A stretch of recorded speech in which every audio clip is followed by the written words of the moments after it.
வணக்கம். இன்றைக்கி நம்ம என்ன பார்க்க போகிறோன்னா, ஏற்கனவே நம்ம வீடியோவில் ஃபங்க்ஷன்னா என்ன, ரிலேஷன்லாம் என்ன அப்படின்னு சொல்லிட்டு பார்த்துட்டோம். எப்படியெல்லாம் இருந்துச்சுன்னா ஃபங்க்ஷன் அதையும் பார்த்துட்டோம். இப்போது டைப்ஸ் ஆஃப் ஃபங்க்ஷன் அப்படின்னா என்னென்னு பார்க்க போகிறோம்.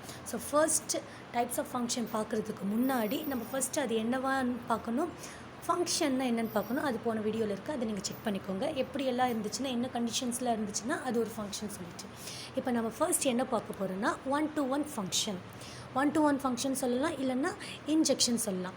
A function f from a to b is called 1-to-1 function if distinct elements of a have distinct image of b. இந்த ரெண்டு வார்த்தை தான் ரொம்ப important. distinct elements of a have distinct image of b அப்படின்னா என்னென்னா, நமக்கு தெரியும் ரெண்டு செட் இருக்குது, ஏன்னு ஒரு செட் இருக்குது, பின்னு ஒரு செட் இருக்குது. இங்கேருந்து ஏன்ற செட்லேருந்து பிக்கு கொண்டு போகிறது எஃப்ன்ற ஃபங்க்ஷன் கொண்டு போகுது. டொமைன், இதுக்கு பேர் தான் டொமைனு, இதுக்கு பேர் கோடொமைன். ஸோ இப்போ என்ன பார்க்க போகிறோன்னா, டொமைனில் எலமெண்ட் 1, 2, 3 இருக்குது, இங்கே 4, 5 இப்போது இப்படி இருக்குதுன்னு வச்சுக்கோங்களேன். இப்போது எஃப்ன்ற ஃபங்க்ஷன் 1ன்ற எலமெண்ட்டை 4க்கு கேரி பண்ணுது.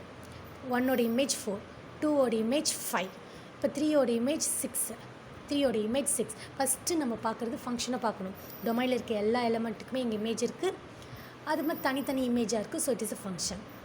1-to-1 ஃபங்க்ஷன்னா 1 வந்து 4, இப்போ 4, 1க்கான இமேஜ் 4, 2க்கான இமேஜ் 5, 3க்கான இமேஜ் 6. அதாவது டிஸ்டிங்க்ட் 1, 2, 3 இங்கே இருக்க டொமைனில் இருக்க டிஸ்டிங்க்ட் எலமெண்ட்டுக்கு 4, 5, 6 அப்படின்ட்டு டிஸ்டிங்க்ட் இமேஜாக இருக்கா, தனித்தனி இமேஜ் தான் இருக்குது ஒரே எலமெண்ட். இப்போ 4ன்றதே 2க்கான இமேஜாக இல்லை. ஃபார் எக்ஸாம்பிள் இப்படியும் இருக்கலாம், அதாவது 1, 2, இப்போ 3. இப்போ இங்கே பாருங்களேன், இதுவும் ஃபங்க்ஷன் தான். 1க்கான இமேஜ் 3, 2க்கான image 3. But it is not 1-to-1. இதை 1-to-1 சொல்ல முடியாது. பிகாஸ் எப்படி இருக்கணும்னா டிஸ்டிங்க்டாக இருக்கணும். டொமைனில் இருக்க ஒவ்வொரு எலமெண்ட்டுக்குமே இமேஜ் வந்து எப்படி இருக்கணும், டிஸ்டிங்க்டாக இருக்கணும். இப்போ பாருங்கள், 1க்கான இமேஜ் 4, 2க்கான இமேஜ் 5, 3க்கான இமேஜ் 6. ஸோ இந்த மாதிரி இருந்துச்சுன்னா இதுக்கு பேர் தான் என்னென்னா 1-to-1 ஃபங்க்ஷன். கோடொமைனில் எக்ஸ்ட்ரா எலமெண்ட் இருக்கலாம், இருந்தாலும் ஒன்றும் பிரச்சனை இல்லை, இல்லைனாலும் ஒன்றும் பிரச்சனை இல்லை. இப்போ இங்கே பட் டொமைனில் எக்ஸ்ட்ரா எலமெண்ட் இருக்கக்கூடாது. எக்ஸ்ட்ரா எலமெண்ட் இருந்துச்சுன்னா it is not a function. இது புரிஞ்சிச்சுன்னு நினைக்கிறேன். ஸோ இந்த மாதிரி இருந்துச்சுன்னா தான் அந்த ஃபங்க்ஷன் பேர் என்னென்னா 1-to-1 ஃபங்க்ஷன் ஆர் இன்ஜெக்ஷன். இன்னொரு முறை பாருங்கள், a function f from a to b is called 1-to-1 function if distinct elements of a have distinct image of b. Okay, I think 1-to-1 function புரிஞ்சிருக்கும். Next onto function. Onto ஃபங்க்ஷன்னா ஒன்றுமே இல்லைப்பா, ரொம்ப ரொம்ப ரொம்ப ரொம்ப ரொம்ப ஈஸி. சார் பிஃபோர் தட் நம்ம ரேஞ்சுனா என்னென்னு தெரிஞ்சுக்கணும். What is range? ரேஞ்ச்னா ஒன்றுமே இல்லை, த எலமெண்ட். இப்போது கோடொமைனில் எந்த எலமெண்டெல்லாம் இமேஜாக இருக்கோ அதனுடைய கலெக்ஷனில் எடுத்து எழுதுனா that is range. Range is nothing but collection of images. இமேஜாக இருக்குது பார்த்திங்களா, எந்தெந்த எலமெண்ட்டில் இமேஜாக இருக்கோ அதனுடைய கலெக்ஷன். இங்கே எதெல்லாம் இருக்குது, 4, 5, 6. ஸோ இதை மட்டும் எடுத்து எழுதுனா தட் இஸ் ரேஞ்ச். ரேஞ்ச் என்னென்னு தெரியுதுங்களா, கோடொமைனில் இருக்கிற எந்த எலமெண்ட்டில் இமேஜாக இருக்கோ அதை மட்டும் எடுத்து எழுதுறது ரேஞ்ச். கோடொமைனே ரேஞ்சாக இருக்கணும்னு அவசியம் கிடையாது. கோடொமைன், இப்போ கோடொமைன் பியோட கோடொமைன் 4, 5, 6, 7. But range 4, 5, 6. ஏன்னா 4, 5, 6 மட்டும்தான் இங்கே என்னவாக இருக்குன்னா இமேஜாக இருக்குது. ஓகே, இப்போ ரேஞ்ச் என்னென்னு தெரியுதா? இப்போ on-to function. a function f from a to b is said to be on-to function if the range of f is equal to the codomain of f.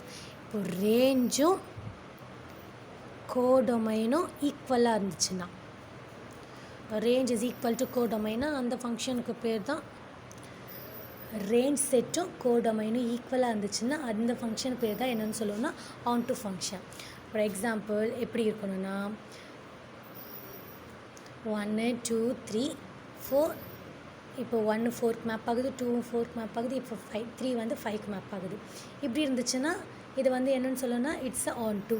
In case இங்கே இன்னும் ஒரு எலமெண்ட் 6 அப்படின்னு இருக்குது, ஆனால் அதுக்கு வந்து இமேஜாக இல்லை அப்படின்னா இது ஆன்-டு ஃபங்க்ஷன் சொல்ல முடியாது. அதுக்கப்புறம் டொமைனில் இன்னொரு எலமெண்ட் 4 திரும்ப எதுக்கு மேப் ஆகணும், 6க்கு மேப் ஆச்சுன்னா இப்போ இதை ஆன்-டு ஃபங்க்ஷன் சொல்ல முடியும். அதாவது ஆன்-டு ஃபங்க்ஷன் என்னென்னா கோடொமைனில் இருக்கிற எல்லா எலமெண்ட்டுமே எப்படி இருக்கணும், இட் மஸ்ட் பி இமேஜாக இருக்கணும். அப்படி இல்லைனா codomain is equal to range, கோடொமைனும் ரேஞ்சும் ஈக்குவலாக இருந்துச்சுன்னா அப்போ அந்த ஃபங்க்ஷன் என்னன்னு சொல்லுவோம்னா onto function. Next bijection. if a function f from a to b is both 1 to 1 and on to ஒரு ஃபங்க்ஷன் 1 to 1ஆகவும் இருக்குது ஆன் டூவாக இருக்குது அப்படின்னாக்கா அந்த ஃபங்க்ஷன் தான் என்னென்னு சொல்லுவோம்னா பைஜெக்ஷன். ஃபார் எக்ஸாம்பிள் 1 2 3 4 5 6 இங்கே பாருங்கள் 1 4 மேப் ஆகுது, 2 5க்கு 3க்கு 6 இங்கே பாருங்கள். இது 1 to 1 சொல்ல முடியுமா பாருங்கள்.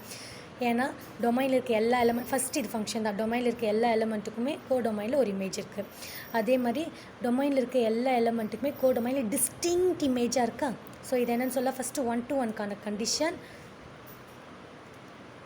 ட்ரூவாக இருக்குது. ஆன் டூனா என்ன, ரேஞ்சு கோடொமைனும் சேமாக இருக்கணும். இந்த ரேஞ்சு 4 5 6 கோடொமைனு 4 5 6 அதுவும் அந்த கண்டிஷனும் சாட்டிஸ்ஃபை ஆகுதா. ஸோ 1 to 1 இருக்குது ஆன் டூ இருக்குது. ஸோ இந்த மாதிரி 2 கண்டிஷனும் சாட்டிஸ்ஃபை ஆச்சுன்னா அதுக்கு பேர் தான் என்னென்னா பைஜெக்ஷன். நெக்ஸ்ட்டு நம்ம ஒரு ஸ்பெஷல் கேஸ் பார்க்க போகிறோம். என்னென்னா கான்ஸ்டன்ட் ஃபங்க்ஷன். கான்ஸ்டன்ட் பேர்லே இருக்குது பாருங்களேன். கான்ஸ்டன்ட் அப்படின்னா என்னவாக இருக்கலாம், கான்ஸ்டன்ட்னா அது மாறாமல் அப்படியே இருக்கிறதுன்ட்டு அதே தான் இங்கே. இப்போ நம்ம ஃபங்க்ஷனை பற்றி பார்க்க போகிறோமா. ஸோ டொமைன் இருக்குது, கோடொமைனுக்கு 1 2 3 இப்போ 4. இப்போ 1க்கான இமேஜ் 4, 2க்கான இமேஜும் 4, 3க்கான இமேஜும் 4. ஸோ டொமைனில் இருக்க எல்லா எலமெண்ட்டுக்கான இமேஜும் 4ன்ற ஒரே எலமெண்ட்டாக இருந்துச்சுன்னா அது கான்ஸ்டன்ட் ஃபங்க்ஷன். ஒரே ஒரு எலமெண்ட் தான் அதனுடைய ஃபங்க்ஷனாக இருந்துச்சுன்னா அதுக்கு பேர் தானே கான்ஸ்டன்ட் ஃபங்க்ஷன். இங்கே கோடொமைனில் எக்ஸ்ட்ரா எலமெண்ட் இருக்கலாம். இப்போ டெஃபினேஷன் பார்க்கலாமா. A function f from a to b is called constant function if the range of f contains only one element. range of f இப்போ இதனுடைய ரேஞ்ச் எடுத்து இருந்தால் ஜஸ்ட் 4 மட்டும்தானே வரும். கோடொமைன் எழுதினாக்கா 4 5 வரும். பட் ரேஞ்சு 4ன்ற எலமெண்ட் வரும். 4ன்ற ஒரே ஒரு எலமெண்ட் வரும். So range of f contains only one element. அதாவது f of x is equal to c அப்படின்னு இருந்துச்சுன்னா இந்த ஃபங்க்ஷன் பேர் தான் கான்ஸ்டன்ட் ஃபங்க்ஷன். புரியுதா பாருங்கள். டொமைனில் இருக்க எல்லா எலமெண்ட்டுக்குமே கோடொமைனில் இமேஜ் இருக்கும். அந்த இமேஜ் ஒரே நம்பரையே நோக்கி அந்த இமேஜாக இருந்துச்சுன்னா அதான் range is equal to singleton element. ஒரே ஒரு எலமெண்ட் தான் ரேஞ்சாக இருந்துச்சுன்னா அந்த ஃபங்க்ஷன் பேர் தான் என்னென்னா constant function. Next identity function. இது இன்னும் ஸ்பெஷல் கேஸ். ஐடென்டிட்டி அப்படின்ற பேர்லேயே பாருங்களேன். ஐடென்டிட்டின்னா சேம் அதே மாதிரி. இப்போ அதே தான் பார்க்க போகிறோம். 1 வந்து 1க்கு மேப் ஆகணும், 2 வந்து 2க்கு மேப் ஆகணும், 3 வந்து 3க்கு மேப் ஆகணும், 4 வந்து 4க்கு மேப் ஆகணும். ஸோ அதே எலமெண்ட் அதுக்கு மேப் ஆச்சுன்னா அதுக்கு பேர் தான் identity function. Right. f is a function from a to b defined by f of x is equal to x. உள்ளே என்ன எலமெண்ட் இருக்கோ அதே எலமெண்ட் இங்கே இருந்துச்சுன்னா அந்த ஃபங்க்ஷனோட பேர் தான் identity function. Thank you. I think இன்றைக்கி நீங்கள் டைப்ஸ் ஆஃப் ஃபங்க்ஷன் எல்லாம் புரிஞ்சிட்ருப்பீங்கன்னு நினச்சிருக்கேன் நினைக்கிறேன். Thank you.